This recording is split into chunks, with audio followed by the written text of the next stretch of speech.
ക്രിസ്തു യേശുവിൻ്റെ ധന്യനാമത്തിൽ ഏവർക്കും എൻ്റെ സ്നേഹവന്ദനം. വലിയ നോമ്പിൻ്റെ പശ്ചാത്തലത്തിൽ മാർത്തോമ വിഷൻ സംപ്രേഷണം ചെയ്യുന്ന മനനശിഖരം എന്ന ധ്യാന പരമ്പരയിൽ ഇന്ന് നാം ധ്യാനിക്കുന്ന വിഷയം ക്രിസ്തുവിൻ്റെ ആധികാരികത അഥവാ ദി അതോറിറ്റി ഓഫ് ക്രൈസ്റ്റ് എന്നുള്ളതാണ്. വിശുദ്ധ മർക്കോസിന്റെ സുവിശേഷം 1-ാം അധ്യായം 21 മുതൽ 28 വരെയുള്ള വാക്യങ്ങളെ അടിസ്ഥാനമാക്കിയാണ് ഈ വിഷയം നാം ചിന്തിക്കുന്നത്. ഈ ഭാഗത്തെ കേന്ദ്ര വിഷയം യേശുവിൻ്റെ അധികാരവും അതിൻ്റെ സ്വഭാവവുമാണ്. 21-22 വാക്യങ്ങളിൽ യേശുവും ശിഷ്യന്മാരും കഫർനഹൂമിലേക്ക് പ്രവേശിക്കുന്നതായി നാം കാണുന്നു. ദൗത്യത്തിനായുള്ള യേശുവിൻ്റെ വിളി തങ്ങളുടെ പഴയ ജീവിത രീതി ഉപേക്ഷിച്ച് തൻ്റെ ദൗത്യത്തിൽ പങ്കുചേരാനുള്ള ആഹ്വാനമാണ്.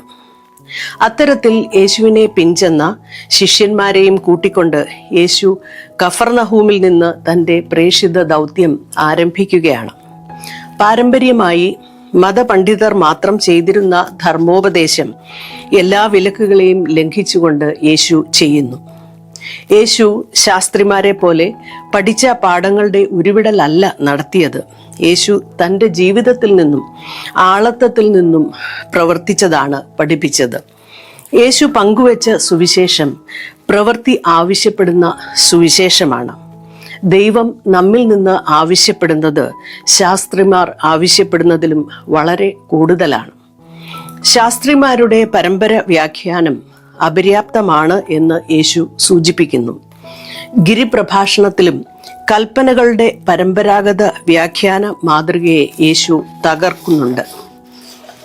23 മുതലുള്ള വാക്യങ്ങളിൽ അശുദ്ധാത്മാവ് ബാധിച്ച മനുഷ്യനെ യേശു സൗഖ്യമാക്കുന്ന സംഭവം രേഖപ്പെടുത്തിയിരിക്കുന്നു.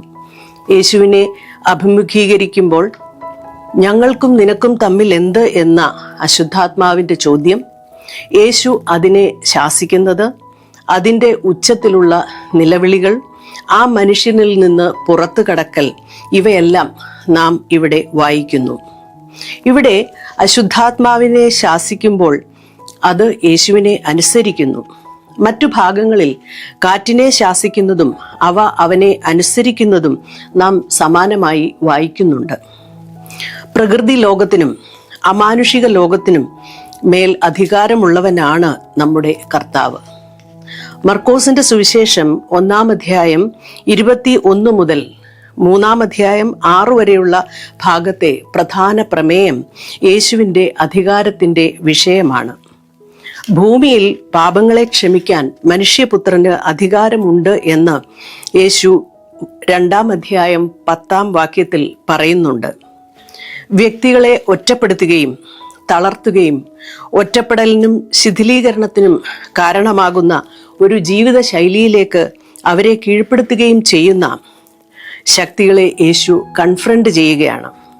സ്വാഭാവികമായും യേശുവിൻ്റെ പുതിയ രീതികൾ പഴയതിനെ പ്രതിനിധീകരിക്കുന്ന ലൗകിക അധികാരികളുമായി ഒരു വലിയ സംഘർഷത്തിലേക്ക് നയിക്കുന്നു. യേശുവിൽ വിളങ്ങിയ അധികാരം നമ്മുടെ രാഷ്ട്രീയ അധികാര സങ്കല്പത്തിൽ നിന്ന് എത്രയോ വ്യത്യസ്തമാണ്. ലൗകികമായി നമ്മൾ നോക്കുകയാണെങ്കിൽ യേശുവിന് ഒരു അധികാരവും ഉണ്ടായിരുന്നില്ല. രാഷ്ട്രീയമോ സൈനികമോ ആയ ശക്തിയുള്ള ഒരു ലൗകിക രാജാവായിരുന്നില്ല യേശു. റോമൻ യഹൂദിയയിൽ അധികാരമുണ്ടായിരുന്ന പുരോഹിതന്മാരിൽ ഒരാളുമായിരുന്നില്ല യേശു.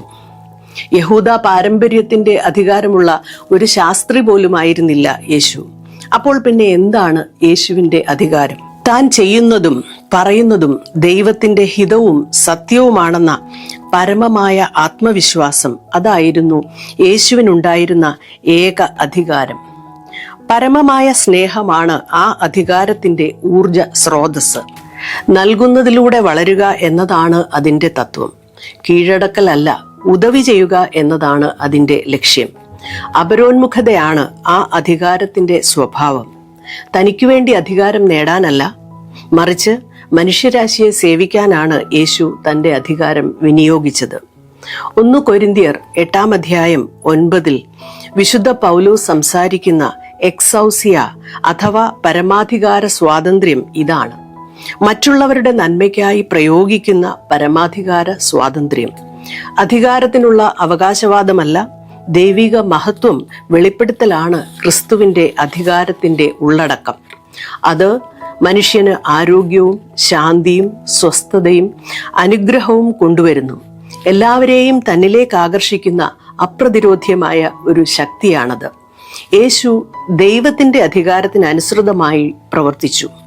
നമ്മുടെ ലൗകികമായ രാഷ്ട്രീയ അധികാര സങ്കല്പങ്ങളിൽ നിന്ന് എത്രയോ വ്യത്യസ്തമാണ് യേശുവിൽ വിളങ്ങിയ അധികാരം. നമ്മെ കൈകാര്യം ചെയ്യാൻ ശ്രമിക്കുന്ന രാഷ്ട്രീയ അധികാരമല്ലത്. പറയുന്നതൊന്നും ചെയ്യുന്നത് മറ്റൊന്നുമായ ഒന്നല്ലാതെ, ഹ്രസ്വകാല നേട്ടങ്ങൾക്ക് വേണ്ടിയുള്ള പരക്കം പാച്ചിലല്ലാതെ. യേശുവിൻ്റെ അധികാരവും ദൈവരാജ്യ ശുശ്രൂഷയും വ്യത്യസ്തമായ ഒരു ലോകത്തെ സങ്കല്പിക്കാനും അതിനായി ജീവിക്കാനുമാണ് നമ്മെ ക്ഷണിക്കുന്നത്. സ്നേഹത്തിൽ അധിഷ്ഠിതമായ, അപരോന്മുഖതയിൽ ഊന്നിയ അധികാര വിനിമയത്തിലൂടെ ദൈവിക മഹത്വം വെളിപ്പെടുത്തുവാൻ ഈ നോമ്പുകാല ചിന്തകളിലൂടെ ദൈവം നമ്മെ ശക്തീകരിക്കട്ടെ. ആമേൻ. Thank you.